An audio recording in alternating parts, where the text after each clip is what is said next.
दोस्तों जय श्री राम। मैं हिमांशु शर्मा आपके अपने ही YouTube channel astro with Sharma ji में आप सभी का हार्दिक हार्दिक अभिनंदन करता हूं। आज हम बात करेंगे चंद्रदेव कुंडली के अष्टम भाव में कैसा परिणाम देते हैं।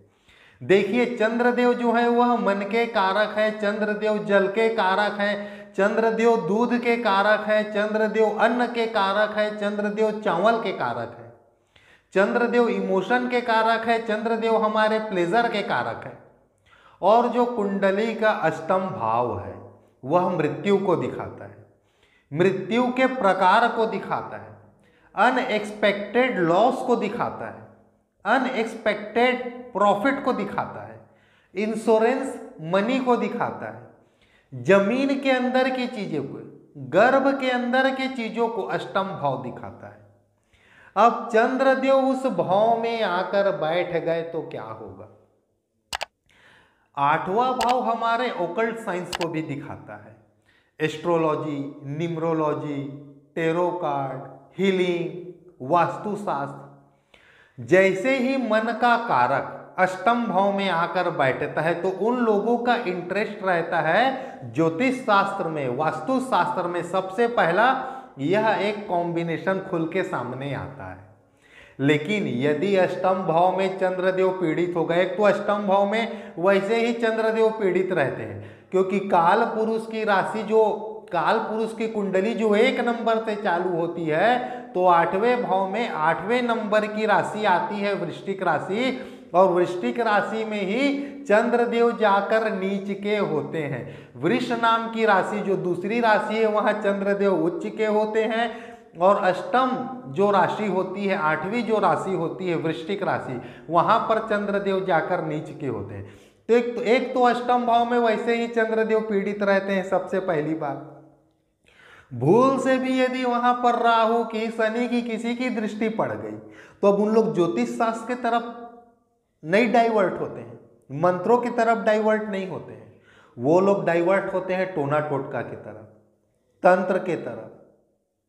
हड्डी लेके पूजा करना, खोपड़ी लेकर पूजा करना हड्डी की, उस टाइप के टेंडेंसी वाले लोग हो जाते हैं। फिर वो एस्ट्रोलॉजर और न्यूमरोलॉजर की बातों के ऊपर पूरी तरीके से भरोसा नहीं करते हैं, तांत्रिक लोगों की बात के ऊपर ज्यादा भरोसा करने वाले लोग हो जाते हैं जैसे ही अष्टम भाव में चंद्रदेव जाकर पीड़ित होते हैं। सबसे पहला चीज, अष्टम भाव है कष्ट का भाव, बेजबरन का कष्ट पाना मन से। इंजेक्शन लगने में कितना दर्द होता है वो आपको भी मालूम है और मेरे को भी मालूम है। दर्द सबको होता है, कहीं कोई अच्छी बात नहीं है इंजेक्शन लगवाना, लेकिन नहीं मैं तो इंजेक्शन लगवाऊंगा ही नहीं, या नहीं मैं तो इंजेक्शन लगवाऊंगी ही नहीं, इतना भाई इतना दर्द तो नहीं होता है ना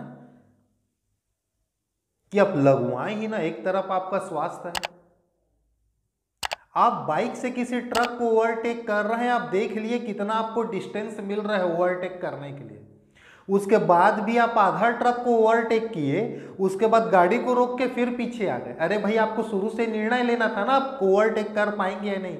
आप ओवरटेक चालू करने के पहले आप 4 बार सोच लीजिए, आप ओवरटेक कर सकते हैं हाँ या नहीं। कर सकते हैं तो आगे बढ़िए, नहीं कर सकते हैं तो पीछे रुक जाइए। आधे रास्ते में जाके पीछे आने का क्या मतलब है। ये सब जो डर है ना वो अष्टम भाव का चंद्रमा देता है। ऐसा टेंडेंसी होता है लोगों का। और क्या चीजें हो सकती है, अष्टम भाव में पीड़ित चंद्रमा जब दूसरे भाव को देखता है, दूसरा भाव हमारे वाणी का भाव है, दूसरा भाव हमारे वाणी का भाव है। सेंसलेस टॉपिक के ऊपर लगातार बात करते रहना, सेंसलेस टॉपिक के ऊपर लगातार बात करते रहना, यह एक टेंडेंसी दिखाई देती है। लेकिन चंद्रमा मन का कारक है, अष्टम भाव गर्त को दिखाता है, डेप्थ को दिखाता है, जमीन के नीचे के दिखाता है। यदि आपके 10 रिश्तेदार हैं और आपके अष्टम भाव में चंद्रमा बैठा हुआ है, तो आपको पहले से यह मालूम रहेगा कि बुरे वक्त में कौन से 2 रिश्तेदार हैं मेरे जो बुरे वक्त में मेरे लिए खड़े जरूर होंगे। यह एक चीज देता है अष्टम भाव का चंद्रमा।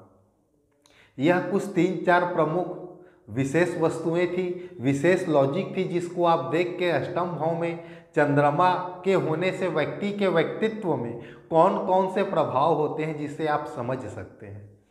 चलिए दोस्तों, आज के कार्यक्रम को हम यहीं पर समाप्त करते हैं। अगले कार्यक्रम में फिर एक नई विषय वस्तु के साथ मैं आपकी सेवा में हाजिर होऊंगा। आज के लिए जय जय।